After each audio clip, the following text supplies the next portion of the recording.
Hello everyone, আসসালামু আলাইকুম। আমি জিহাদি ফ্রম জিহাদি কফিওয়ালা আছি বরিশালের মুভিদা কফি শপ অ্যান্ড রেস্টুরেন্টে। বরিশালের মধ্যে অত্যন্ত পুরনো একটা কফি শপ বা রেস্টুরেন্ট, আপনার যেটাই বলতে পারেন, এবং তাদের ইন্টেরিয়র এবং ডেকোরেশন ওয়েল ব্যালেন্সড এবং ভালো লেগেছে। আর তাদের আপ্যায়ন সত্যিই আমাকে মুগ্ধ করেছে, বিশেষ করে যেই দুইজন ভাইয়া রয়েছে যারা আমার পূর্ব পরিচিত, এবং আসলে মানে বরিশালের মতো শহরে গিয়েও যে এত ভালোবাসা পাওয়া যায় মানুষের কাছ থেকে, আসলে এটাই হচ্ছে যে সৌভাগ্যের বিষয়। আমি অর্ডার করেছিলাম একটা আমেরিকানো এবং একটা হেজেলনাট লাটে। আমেরিকানো আমার জন্য, মানে আমি মোটামুটি দুটাই ট্রাই করবো, but looks the hazelnut latte very nice and attractive. Anyways, তারা মূলত ইস্ট বেঙ্গলের কফি ব্যবহার করে এবং ওভারঅল ক্রেমাটা আপনারা দেখতে পেয়েছেন ব্ল্যাক কফিতে, এবং ভালোই লেগেছে আমার কাছে।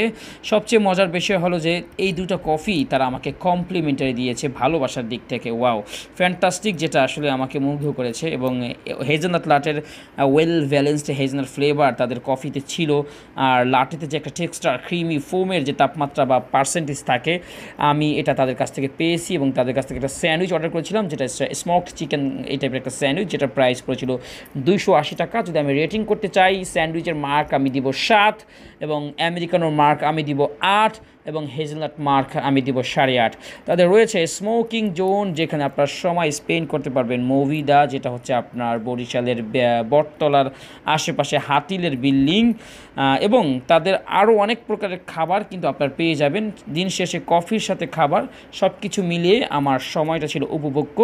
আমারও সুযোগ হলে আবারও এই দুই ভাইয়ের প্রতি অত্যন্ত ভালোবাসা, শ্রদ্ধা, সম্মান থাকবে আমার।